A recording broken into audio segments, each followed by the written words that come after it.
You are getting 100% Jodi on Women Taking the Lead. Where they get stuck is deciding what reward to give themselves.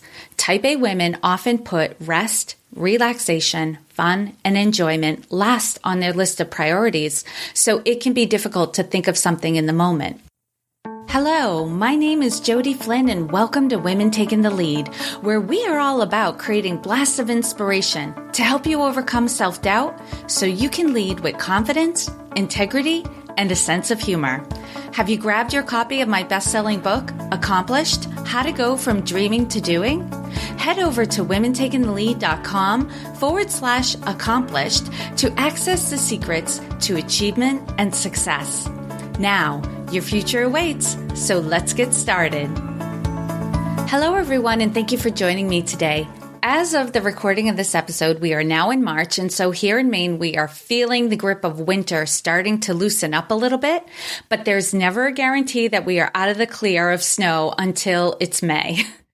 As we have come to recognize, this community is chock full of Type A women.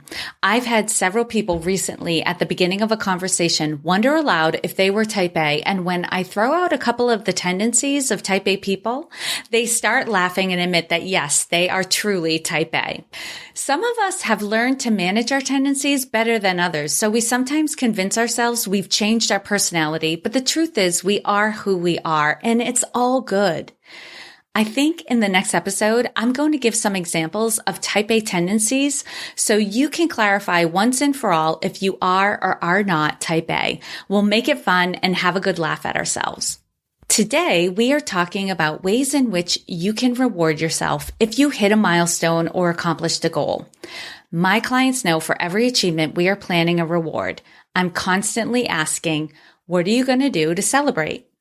This is really hard for Type A women because for us, achievement is what is expected. So the thought of getting a reward for something that was expected is a hard concept for us to wrap our minds around. What I find is it's not hard for Type A women to be convinced that a reward or celebration is a good thing. It's logical when you think that this could be a great way to allow the experience to sink in and to motivate you to do the next thing.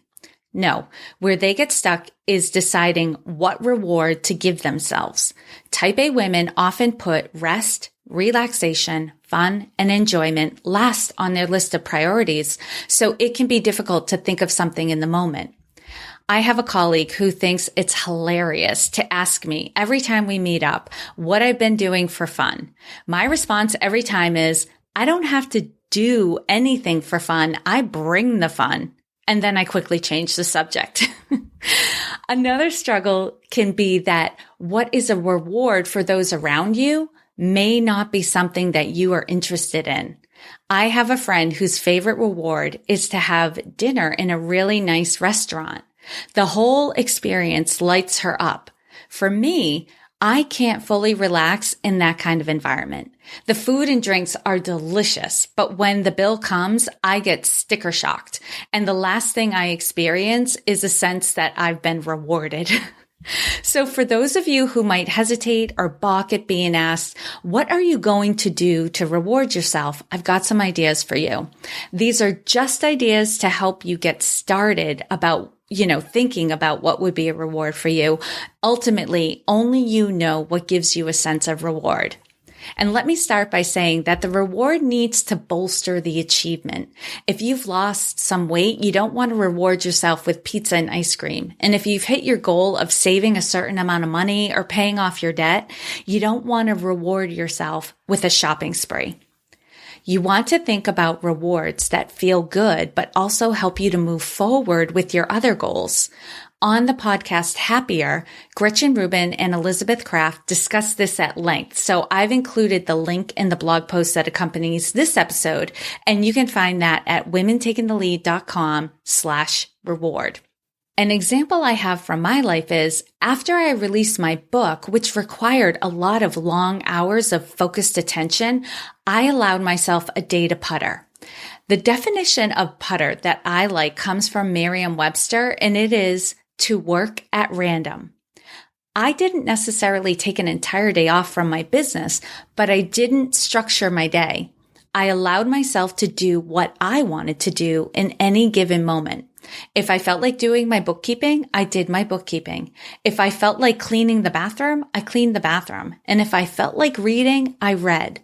My day was a mix of unstructured personal and business products. It was aimless and freeing. And by the end of the day, I had actually accomplished a lot, but none of it was required, which is what made it feel like a reward. As much as I love structure, I also love freedom. So this was perfect for me. Now, I've got some ideas for you, and don't worry about writing down this list. You'll be able to find all the ideas in the post that accompanies this episode at womentakingthelead.com/reward. So, quick list. Here are some ideas. A massage or a manicure pedicure, shopping. But what I like about this shopping idea is to buy a little treat. It doesn't have to be expensive, but especially something that could move you forward with your goals. It could be a planner, a journal, an app, an audiobook, or maybe a decoration that has an inspirational quote on it. You could go out for a social dinner with a colleague or meet up with a friend you haven't seen in a while for a drink. And I love this one. Carve out time to take on the practice of moving slowly. I gave you the example of puttering, but you can also wander around a bookstore and just take in the sights. You could be in a garden. You could go for a leisurely stroll. Go to a museum and walk slowly, looking at all of the exhibits. Or you can sit on a beach and listen to the waves. You can also sleep in or play with children. And here's the key to having this be a reward. Surrender to the experience.